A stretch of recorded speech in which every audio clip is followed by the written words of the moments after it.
இந்த 27 நட்சத்திரங்கள் வழியாக தான் தன்னோட செயல்பாடுகளை கொடுக்குது. குணங்கள், அவங்களோட செயல்பாடுகள், அவங்களோட திறமைகள். அதாவதுங்க, இப்போ உடைபடாத நட்சத்திரத்தில் பிறந்தவங்க ரொம்ப சிறப்பாக இருக்காங்க, உடைபட்ட நட்சத்திரத்தில் பிறந்தவங்க கஷ்டப்படுறாங்கன்னு எங்கேயாவது இருக்குதா?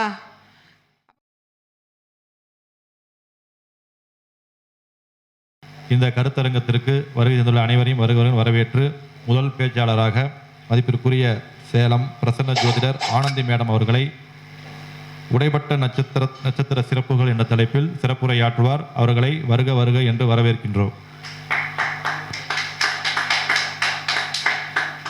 எனக்கு உடலும் உயிரும் தந்த தாய் தந்தையருக்கு தலைவணங்குகிறேன். ஜோதிட ஞானம் வழங்கிய அனைத்து ஜோதிட குருமார்களின் பொற்பாதங்களை நமஸ்கரிக்கிறேன். எஸ்கே ஜோதிட பயிற்சி மையம் மற்றும் ஸ்ரீ யோக வாராகி சக்தி பீடம் நடத்தும் மாதாந்திர கருத்தரங்கிற்கு வருகை தந்திருக்கும் அனைத்து ஜோதிட ஆர்வலர்களையும், ஜோதிட நண்பர்களையும், ஜோதிட குருமார்களையும் வருக வருக என வரவேற்கிறேன். இன்று எனக்கு கொடுக்கப்பட்ட தலைப்பு உடைபட்ட நட்சத்திரங்கள். நவகிரகங்கள் 9, நட்சத்திரங்கள் 27. ஒரு ராசி மண்டலத்தில் 27 நட்சத்திரங்கள் இருக்குது. 9 நவகிரகங்களும் இந்த 27 நட்சத்திரங்கள் வழியாக தான் தன்னோட செயல்பாடுகளை கொடுக்குது. அதாவது நட்சத்திரங்கள் தான் ஒருத்தவங்களோட குணங்கள், அவங்களோட செயல்பாடுகள், அவங்களோட திறமைகள், அவங்களோட உருவ அமைப்பு, இப்படின்னு எல்லா விஷயத்தையுமே ஒரு ஜாதகத்தில் நட்சத்திரத்தை வச்சே நம்ம எடுத்துடலாம். 27 நட்சத்திரங்கள் இருந்தால் கூட உடைபட்ட நட்சத்திரங்கள் பற்றிய சில தவறான கருத்துக்கள் இருக்குது. உடைபட்ட நட்சத்திரங்கள் பல நல்ல விஷயங்களை தன்னுள் அடக்கி இருக்குது அப்படின்னு நம்ம தைரியமாக சொல்லலாம். அதாவதுங்க, இப்போ உடைபடாத நட்சத்திரத்தில் பிறந்தவங்க ரொம்ப சிறப்பாக இருக்காங்க, உடைபட்ட நட்சத்திரத்தில் பிறந்தவங்க கஷ்டப்படுறாங்கன்னு எங்கேயாவது இருக்குதா? அப்போ உடைபட்ட நட்சத்திரத்தில் பிறந்தவங்க எல்லாருமே கஷ்டப்படுறாங்க, உடைபடாத நட்சத்திரத்தில் பிறந்தவங்க எல்லாருமே நல்லா இருக்காங்கன்னு யாராலையாவது ஆணித்தரமாக சொல்லவே முடியாது. ஏன்னா அவங்கவுங்களோட பூர்வ புண்ணிய ஸ்தானத்துப்படி இந்த ஜென்மத்தில் அவங்க நடக்க வேண்டிய அனைத்து வினைப்பதிவுகளுமே நடந்து தான் தீரும். அதனால் இந்த உடைபட்ட நட்சத்திரத்தில் பிறந்தவங்களுக்கு வினைப்பதிவு அதிகமாக இருக்கும், உடைபடாத நட்சத்திரத்தில் பிறக்கிறவங்கெல்லாம் நல்லா இருப்பாங்க அப்படின்னு பொதுப்படையான கருத்துக்களை நம்ம எதுவும் சொல்லக்கூடாது. சரி, இப்போ இங்கே அதாவது ராசி மண்டலத்தில் உள்ள அந்த 27 நட்சத்திரங்களையும் உடைபட்ட நட்சத்திரம், உடைபடாத நட்சத்திரன்றதை நம்ம பிரிக்கிறோம். இப்போ தாராபலம் சூட்சுமம்னு ஒன்று இருக்குதுங்க. இப்போ தாராபலம் சூட்சுமத்தில் ஜென்மதாரை, சம்பத்து தாரை, விபத்து தாரைன்னு பிரிக்கிறோம். இதை நீங்கள் தாரையாக நட்சத்திரத்தை நம்ம எடுத்து பார்ப்போம். நட்சத்திரம் அஸ்வினி. இதை நம்ம ஜென்மதாரையாக வச்சுக்கலாம். அதாவது லௌகீகத்தில் யாருக்கு நாட்டம் அதிகமாக இருக்குதோ அவங்க ஆன்மீகத்துக்கு போக மாட்டாங்க. ஆன்மீகத்தில் யாருக்கு அதிகம் நாட்டம் இருக்குதோ அவங்க லௌகீகத்துக்கு போக மாட்டாங்க. இதை உணர்த்துறவர் தான் கேது பகவான். ஜென்மதாரை பயன் தராது அப்படின்னு ஏன் சொல்கிறாங்க அப்படின்னு கேட்டிங்கன்னா, மனசஞ்சலம் அதிகமாக இருக்கும். அந்த இப்போ காலபுருஷ முதல் நட்சத்திரம் அஸ்வினி அப்படின்னு கேட்டிங்கன்னா, அது ஞானத்தை போதிக்கிறது. மனசில் லௌகீகம் அதிகமாக இருந்தால் அவங்களுக்குள்ள ஆன்மீகம் செல்லுபடியாகாது. அதனால தான் அந்த ஜென்மதாரை அன்னைக்கு சுப நிகழ்வுகள் தவிர்த்துக்கங்க, மனசஞ்சலம் அதிகமாக இருக்கும் அப்படின்றத சொல்லியிருக்கிறாங்க. இப்போ 2வது நட்சத்திரம் அப்படின்னு எடுத்துக்கிட்டிங்கன்னா, தனதாரை, சம்பத்து தாரைன்னு சொல்கிறது சுக்கிரனோட நட்சத்திரமான பரணி. அதுதான் ஒருத்தவங்களுக்கு பொருளாதாரத்தை கொடுக்குது. நம்ம முன்னோர்கள் சொல்லி வச்சுட்டு போன அனைத்து விஷயங்களுமே ஒவ்வொரு விஷயத்துலையும் ஒரு அர்த்தம் பொதிந்து இருக்குது. அதை நம்ம உணர்வுபூர்வமாக உணர்ந்து அதை பற்றியே நம்ம ஆய்வு பண்ணி பார்க்கும்போது நிறைய நல்ல விஷயங்கள் நமக்கு தெரியும். இப்போ 2வது நட்சத்திரம் பரணி சம்பத்து தாரை, தனதாரை.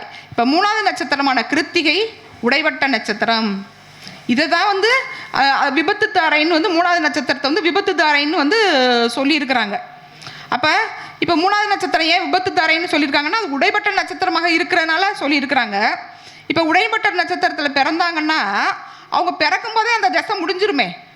அப்போ எப்படி அவங்க வாழ்க்கை வந்து உடஞ்சிரும் அப்படின்னு எப்படி நம்ம வந்து எளிமையாக வந்து பலன் சொல்கிறோம். அதில் கல்யாணம் பண்ணவங்களாம் அந்த உடைப்பட்ட நட்சத்திரத்தில் பிறந்தவங்களுக்குலாம் வந்து திருமண வாழ்க்கை வந்து சிறப்பாக இருக்காதுன்றத சொல்கிறாங்க. இப்போ 3வது வந்து கிருத்திகை, அது வந்து விபத்து தாரை.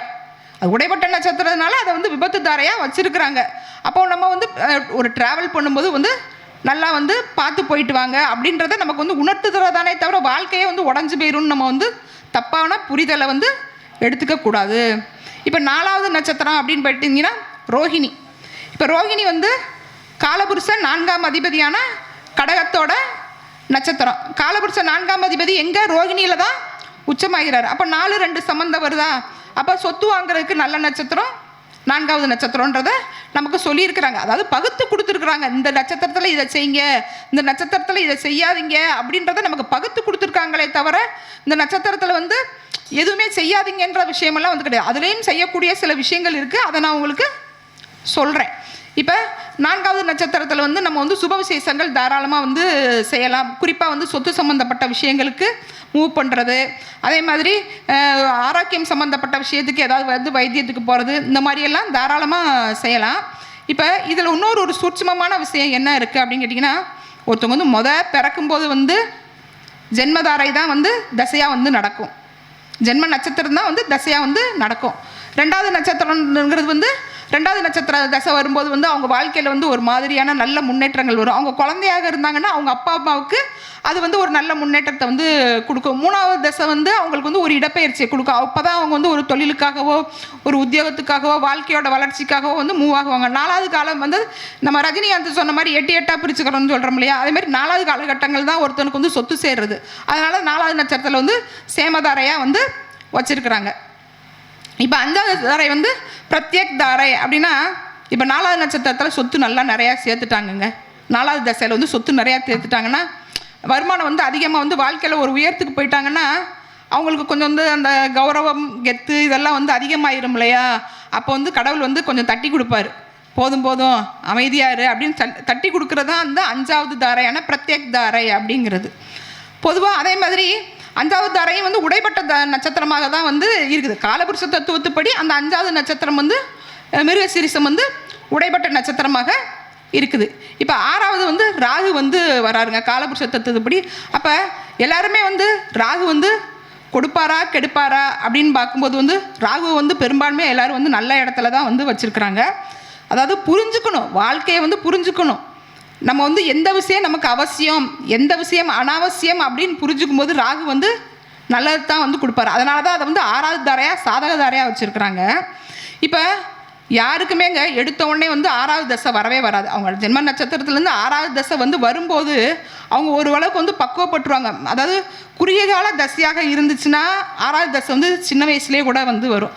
பெரிய பெரிய தசையாக இருந்தால் அவங்க பிறக்கும் போதே வந்து 14 வருஷ தசை, 18 வருஷ தசை, 20 வருஷம் அவங்களுக்கு வந்து ரொம்ப காலந்தாழ்ந்து தான் வரும். அந்த தசையால் அவங்களுக்கு ஏதாவது பிரயோஜனமா? அப்போ வந்து அவங்க வந்து அந்த காலகட்டங்களில் பிள்ளைகளோட உதவியில் நல்லா வந்து வாழுவாங்க. அப்போ 7வது தாரையாக வந்து உங்களுக்கு வந்து விபத்து வதை தாரையாக வந்து வச்சுருக்குறாங்க. ஏன் வதை தாரையாக வச்சுருக்குறாங்க அப்படின்னு கேட்டிங்கன்னா, மாரகத்தை வந்து கொடுத்துரு. 7வது தசை வந்து மாரகத்தை வந்து கொடுத்துருது. அது மாதிரி 8வது அவங்களுக்கு வந்து மித்திரதாரை. அந்த மித்திரதாரை வந்து ரொம்ப வயசாயிரும். அந்த யாருக்குமே வந்து பெரும்பான்மையாக மித்திரதாரை தசை வந்து வர்றது வந்து கஷ்டம். இது மாதிரி தான் வந்து 9 தாரையாக வந்து பிரிச்சுருக்காங்க. இப்போ உடைப்பட்ட நட்சத்திரம் வந்து எல்லாருக்குமே வந்து தீமையை வந்து செய்யாது.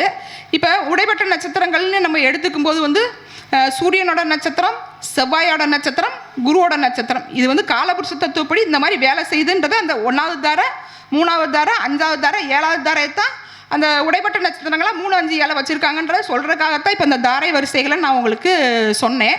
இப்போ சூரியனோட நட்சத்திரம் வந்து உடைப்பட்ட தாரைனா அதுக்கு வந்து தலை வந்து ஒரு பகுதியிலையும் மிச்சம் 2, 3, 4 பாதங்கள் வந்து அடுத்த ராசிலையுமே வந்து இருக்குது. அப்போ உடைப்பட்ட நட்சத்திரம் வர்ற அன்னைக்கு, அதாவது சூரியனோட நட்சத்திரம் வர்ற அன்னைக்கெல்லாம் வந்து தலைமை பதவியை வந்து ஏற்காமல் இருந்துக்கணும். தலை சம்பந்தப்பட்ட உடல் உபாதைகளுக்கு முதல் முறையாக வைத்தியத்துக்கு போகப்படாது. அதாவது ஏதாவது தலை சம்மந்தப்பட்ட பிரச்சனை இருக்குது, கண் சம்மந்தப்பட்ட பிரச்சனை இருக்குது, காது சம்மந்தப்பட்ட இருக்குது, பல் சம்மந்தப்பட்ட பிரச்சனை இருக்குது, இந்த மாதிரி தலைக்குள்ளே இருக்கிற உறுப்புகளில் ஏதாவது பிரச்சனைனா முதல் முறையாக வைத்தியத்துக்கு போகக்கூடாது. அதுக்காக வந்து ரொம்ப அவசியமாக இருக்குது. இன்றைக்கி வந்து உடைப்பட்ட நட்சத்திரம், சூரியனோட நட்சத்திரம், தலையட்ட நட்சத்திரம் அப்படின்னா போகாமல் இருந்தோம்னா, அன்றைக்கி நம்ம போகாமல் இருந்தோம்னா அதுவே நமக்கு ஆபத்தாக வந்து முடியும். அதனால் வந்து நம்ம வந்து எல்லா விஷயத்துலையுமே வந்து கொஞ்சம் வந்து நம்ம புத்தியையும் வந்து பயன்படுத்திக்கணும். பிளைண்டாக வந்து ஜோதிடத்தை மட்டும் நம்பி எந்த விஷயத்தையும் வந்து செய்யக்கூடாது. இப்போ அதே மாதிரி உடலற்ற நட்சத்திரங்கள் அப்படின்னா செவ்வாயோட நட்சத்திரங்களான மிருகசீரிஷம், சித்திரை, அவிட்டம், இந்த மூணுமே வந்து அடுத்து செவ்வாயோட நட்சத்திரங்களாக வந்து வருது. இது வந்து உடலற்ற நட்சத்திரங்கள். இது வந்து 1-2 பாதங்கள் ஒரு ராசியிலையும் அடுத்த 3-4 பாதங்கள் அடுத்த ராசியிலையுமே வந்து வருது. இப்போ இந்த நட்சத்திரத்தில் வந்து உடல் சம்பந்தப்பட்ட, அதாவது வயிறு சம்பந்தப்பட்ட பாதிப்புகளுக்கு, ஜீரண உறுப்புகள் சம்பந்தப்பட்ட பாதிப்புகளுக்கு வந்து முதல் முறையாக வந்து வைத்தியத்துக்கு போகக்கூடாது. அதே மாதிரி இப்போ நமக்கு வந்து காலற்ற நட்சத்திரம் அப்படின்னா குருவோட நட்சத்திரங்களாக வந்து வரும். புனர்பூசம், விசாகம், பூரட்டாதி, இந்த மூணுமே வந்து குருவோட நட்சத்திரங்களில் உடைப்பட்ட நட்சத்திரமாக வந்து வருது. இப்போ இந்த நட்சத்திரங்கள் வர அன்னைக்கு முதல் முறையாக கால், எலும்பு, நரம்பு இந்த மாதிரி சம்மந்தப்பட்ட விஷயங்களுக்காக முதல் முறையாக வந்து வைத்தியத்துக்கு போகாமல் இருந்தாலே வந்து போதும். இதுதான் வந்து இந்த நட்சத்திரத்தோட தன்மை. அப்போ அந்த நட்சத்திரங்களில் சுப நிகழ்வுகளை தவிர்த்துக்கிட்டு இருந்தாலே போதும். அதே மாதிரி பரிகாரம்னு ஒரு விஷயத்துக்கு போகும்போது உடைப்பட்ட நட்சத்திரம் மாதிரி ஒரு மனுஷனுக்கு வந்து ஹெல்ப் பண்ணுற நட்சத்திரம் வேறு எதுவுமே வந்து கிடையாது. இதை நான் நல்லா ஒரு புரிகிற மாதிரி ஒவ்வொரு உடைப்பட்ட நட்சத்திரத்துக்கும் என்ன செய்யலான்றதை வந்து நான் சொல்கிறேன். இப்போ உடைப்பட்ட நட்சத்திரம் அப்படின்னு கேட்டிங்கன்னா கிருத்திகை எடுத்துக்கங்க. கிருத்திகை நட்சத்திரம் வந்து முதல் பாதம் வந்து மேச ராசியில் இருக்குது. 2, 3, 4 பாதங்கள் வந்து ரிஷப ராசியில் இருக்குது. மேசம்ங்கிறது வந்து செவ்வாயோட வீடு, ரிஷபம்ங்கிறது வந்து சுக்கிரனோட வீடு. இப்போ இது வந்து செவ்வாயோட வீட்டையும் கனெக்ட் பண்ணுது, சுக்கிரனோட வீட்டையும் கனெக்ட் பண்ணுது. பாலம், இணைக்கும் பாலம். இப்போ ஒருத்தவங்க வந்து இப்போ ஒரு தம்பதியர்கள் இருக்காங்கன்னு வச்சுக்கோங்க. செவ்வாய்ங்கிறது வந்து கணவர், சுக்கிரன்னா வந்து மனைவி. ஏன்னா இப்போ ஆணுக்கு வந்து திருமணம் நடக்கணும்னா செவ்வாயை, அதாவது ஆணுக்கு வந்து திருமணம் நடக்கணும்னா சுக்கிரனை வந்து இயக்கணும், பெண்ணுக்கு திருமணம் நடக்கணும்னா செவ்வாயை இயக்கணும். இப்போ இந்த உடைப்பட்ட நட்சத்திரமான கிருத்திகை நட்சத்திரம் நாளன்று திருமண தடை இருக்கிறவங்க, கிருத்திகை நட்சத்திரத்துக்கு அதிபதி முருகனை நினச்சி விரதம் இருந்தாங்கன்னா திருமண தடை இருக்கிறவங்களுக்கு கண்டிப்பாக திருமணம் நடைபெறும். இப்போ தம்பதிகள் ஏதோ ஒரு காரணமாக பிரிஞ்சு வாழ்கிறாங்க. இந்த கிருத்திகை நட்சத்திரத்தன்னைக்கு அவங்க விரதம் இருந்து முருகனை வழிபட்டால் அந்த சுக்கிரனும் செவ்வாயும் ஆக்டிவேட் ஆகி தம்பதிகளுக்குள் ஒரு ஊடல் உருவாகும். இது உண்மையா இல்லையா? நல்லா இருக்கா இல்லையா இந்த பரிகாரம்? அதாவதுங்க ஒவ்வொரு விஷயத்தையும் நம்ம உள்ளார்ந்து பார்க்கணும். இது எளிமையான பரிகாரங்க, ஆனால் வலிமையான பரிகாரங்க. அதே மாதிரி இப்போ செவ்வாய்னா வந்து கடனுங்க, சுக்கிரன்னா பணங்க.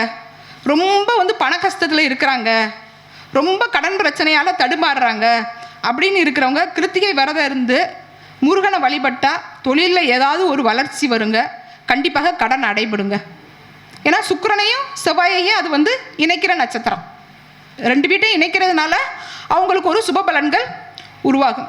இப்போ அடுத்த நட்சத்திரத்தை எடுத்துக்கிட்டோம்னா 2வது உடைப்பட்ட நட்சத்திரம் அப்படின்னு பார்த்தீங்கன்னா அந்த காலபுருஷ சர்க்கிள் படி பார்த்தீங்கன்னா மிருகசீரிஷம். இது வந்து சுக்கிரனோட வீட்டையும் புதனோட வீட்டையும் வந்து இணைக்குது. சுக்கிரன் வீட்டில் வந்து 2 நட்சத்திரங்கள் 1-2 பாதங்கள் இருக்குது, புதன் வீட்டில் வந்து 3-4 பாதங்கள் இருக்குது. இப்போ இந்த நட்சத்திரம் வந்து சுக்கிரனையும் புதனையும் வந்து இணைக்குது. சுக்கிரன்னா வந்துங்க பெண்களை வந்து சொல்லலாம், அழகு ஆடம்பர பொருள்களை வந்து சொல்லலாம். புதன்றது வந்து கல்வியை சொல்லலாம், ஒரு டாக்குமெண்ட் சம்மந்தப்பட்ட ப்ராப்ளங்களை வந்து சொல்லலாம், காதலை வந்து சொல்லலாம். சுக்கிரதசை நடக்கிற பிள்ளைங்க வந்து தவறான நட்பு வலையில மாட்டுறாங்க. சின்ன பிள்ளைங்கள்லேருந்து பெரிய வயசு வரைக்கும் வந்து தவறான உறவுகளில் வந்து மாற்றுறது வந்து அந்த சுக்கிரதசை, ராகுதசை இந்த மாதிரி காலகட்டங்களில் வந்து மாட்டுறாங்க. ஏன் புதன் தசையில் கூட வந்து மாட்டுறாங்க.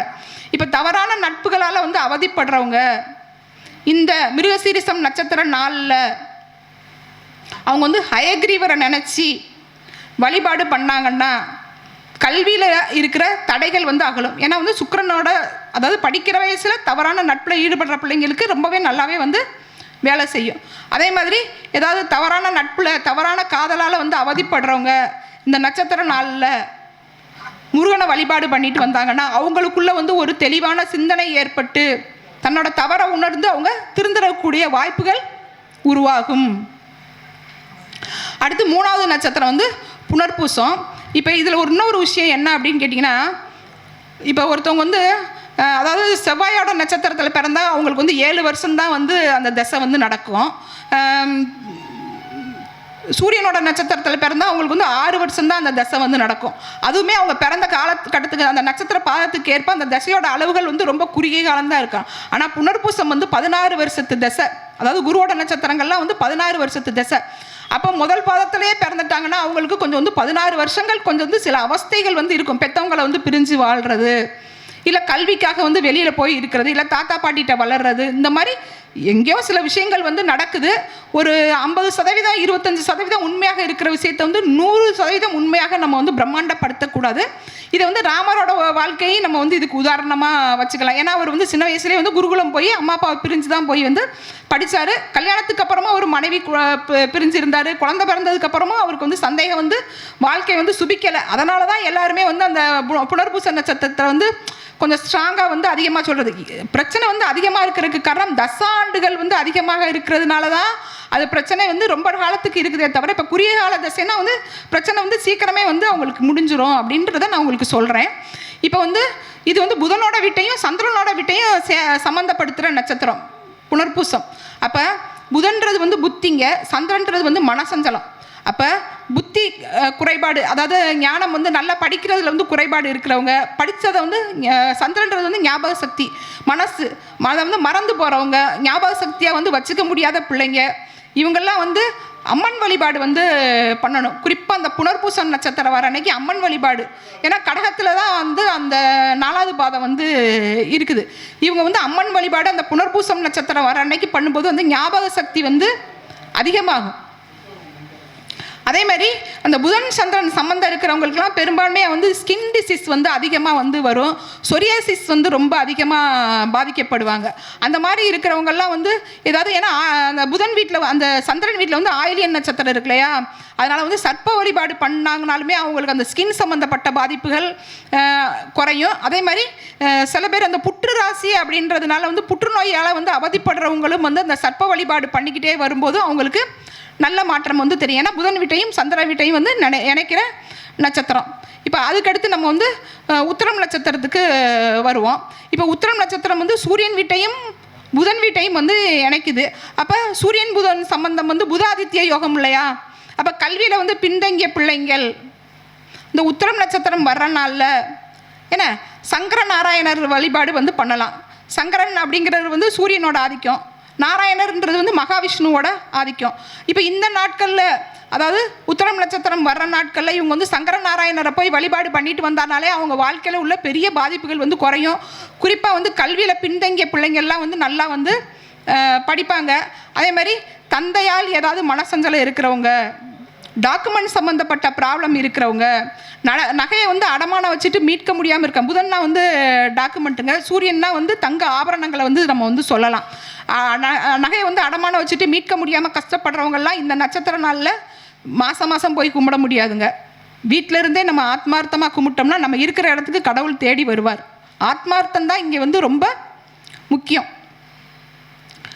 அதுக்கடுத்து இப்போ அடுத்த நட்சத்திரம் வந்து சித்திரை நட்சத்திரமாக வந்து வருதுங்க. சித்திரை நட்சத்திரம் வந்து புதன் வீட்லேயும் இருக்குது, சுக்கிரனோட வீட்லேயும் இருக்குது. இப்போ நம்ம முதல் சொன்ன மாதிரியே தான் சுக்கிரன் புதன் காம்பினேஷன். இங்கே வந்து கல்வியில் பின்தங்கிய பிள்ளைங்களுக்கு, தவறான நட்பு இருக்கிறவங்களுக்கு யூஸ் பண்ணலாம். இந்த இடத்துல இன்னொரு ஒரு சூட்சமமான விஷயம் என்ன அப்படின்னு கேட்டிங்கன்னா, புதன்கிழமை சித்திரை நட்சத்திரம் வர்ற அன்னைக்கு வந்து சக்கரத்தால் வர வழிபாடு பண்ணலாம். அதே மாதிரி செவ்வாய்க்கிழமை அந்த சித்திரை நட்சத்திரம் வர அன்னைக்கு வந்து முருகனை வந்து வழிபாடு பண்ணலாம். ரொம்ப எக்ஸலண்ட்டான பலன் வந்து அவங்களுக்கு வந்து கிடைக்கும். அதே மாதிரி ஆணாக இருந்தால் செவ்வாய்க்கிழமை விரதம் இருக்கிறது, சரி, இப்போ ஆணாக இருந்தால் வெள்ளிக்கிழமை விரதம் இருக்கிறது, பெண்களாக இருந்தால் செவ்வாய்க்கிழமை விரதம் இருக்கிறதும் அவங்களுக்கு நல்ல அபரிமிதமான வாழ்வியல் முன்னேற்றத்தை ஏற்படுத்தி தரும். இப்போ அதுக்கடுத்த நட்சத்திரம் அப்படின்னு பார்த்தீங்கன்னா விசாக நட்சத்திரம். விசாகம் வந்து முருகனோட நட்சத்திரம் தான். இந்த விசாக நட்சத்திரம் வந்து சுக்கிரன் வீட்டையும் இணைக்குது, செவ்வாய் வீட்டையும் இணைக்குது. நம்ம மேலே சொன்ன மாதிரி, அதாவது மேசம் ரிஷபத்துக்கு மாதிரி இங்கே வந்து துலாம் விருச்சகம், அதுக்கு சொன்ன அதே பரிகாரங்களும் பலன்களும் இதுக்கு வந்து பொருந்தும். முருகன் வழிபாடு தான் விசாகம் நட்சத்திரத்தில் பிறந்தவர் வந்து முருகனுக்கு வந்து அதிபதி அந்த நட்சத்திரம். அதனால் வந்து ரொம்ப சிறப்பான பலன்களை வந்து கொடுக்கும். இப்போ அதுக்கடுத்து வந்து தனுசுல இருந்து நம்ம பார்த்தோம்னா உங்களுக்கு வந்து திரும்ப வந்து உத்திராடம் நட்சத்திரம் வந்து வரும், சூரியனோட நட்சத்திரம் வரும். இது வந்து குருவோட வீட்டையும் இணைக்கிற நட்சத்திரம், சனியோட வீட்டையும் வந்து இணைக்கிற நட்சத்திரம். குருனா வந்து பணங்க, குருனா வந்து குழந்தைங்க, சனினா வந்து தொழிலுங்க, குருனா வந்து தங்கங்க, அதே மாதிரி நிறைய காரகத்துவங்கள் இருக்கு இல்லையா, குரு சனி காரகத்துவம். அதே மாதிரி குரு சனி சம்பந்தம் வந்து தர்ம கர்மாதிபதி யோகம்னு நம்ம வந்து சொல்லலாம். இந்த தர்ம கர்மாதிபதி யோகம் யாரோட ஜாதகத்தெல்லாம் இருக்குதோ அவங்க எந்த தாழ்வான நிலைக்கும் வந்து போகமாட்டாங்க. பிறவிலேயே அவங்க ஏழ்மையான நிலையில் பிறந்தாங்க கூட அவங்களோட வாழ்க்கையில் ஏதாவது ஒரு விதத்தில் பொருளாதார வளர்ச்சி அடைஞ்சு அவங்க ஒரு உன்னதமான நிலைக்கு போயிடுறாங்க.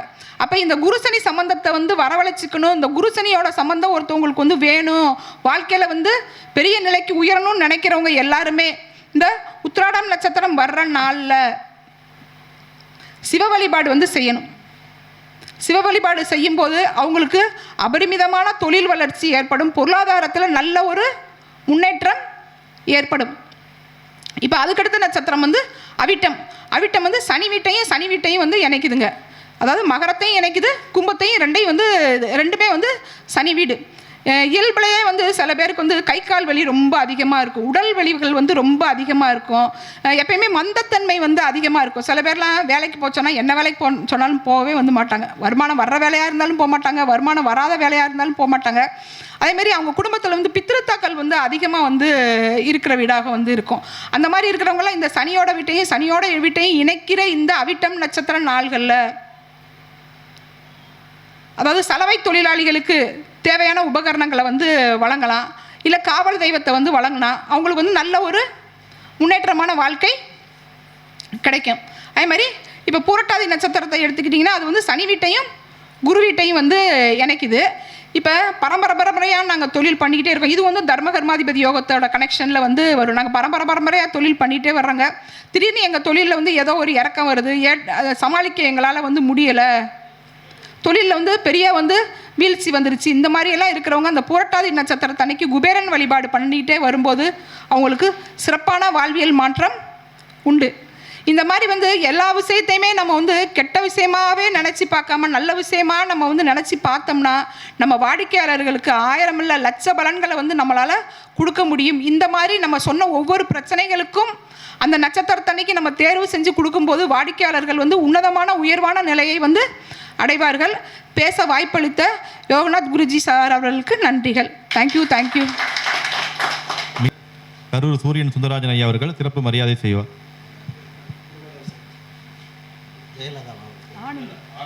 ஆனந்தி அம்மா ஆனந்தமாக காலையில் நல்ல சிறப்பு நமக்கு கொடுத்துருக்காங்க.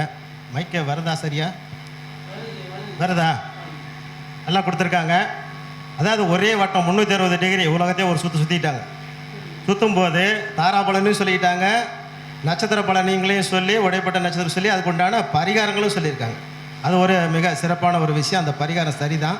இவங்க சொன்னதில் என்ன ஒரு முக்கியமான விஷயம்னா, அந்த புனர்பூச நட்சத்திரத்தில் வந்து நமக்கு திசா புத்திகள் ஓடிச்சுன்னா தாய் தந்தையரை பிரித்து இருப்பாங்கன்னு சொன்னது என் வாழ்க்கையில் 100% சரியாக வந்திருக்குது.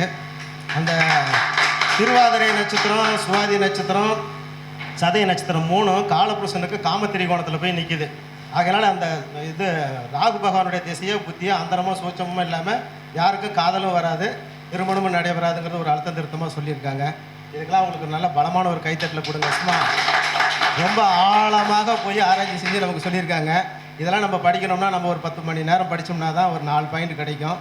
அப்போ 10 நாளைக்கு படிக்க வேண்டிய விஷயத்த அவங்களுக்கு நமக்கு அரை மணி நேரத்துக்குள்ளார கொடுத்தாங்க. அவங்களுக்கு வந்து ஒரு பொன்னாடை போற்றி சிறப்பிக்கணும்னு சொல்லி எனக்கே அந்த இதை கொடுத்துருக்காங்க. நானே பொன்னாடை போற்றி கௌரவிக்கிறேன். ரொம்ப சிறப்புமா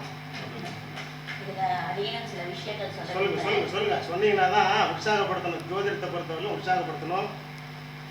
இன்னைக்கு வெல்கமில் வந்து நம்ம கிருஷ்ணபிரியா வந்து 3 கலர் பூ வச்சுருந்தாங்க. ஒன்று வந்து எல்லோ, ரெட், அப்புறமேட்டு ஆரஞ்சு.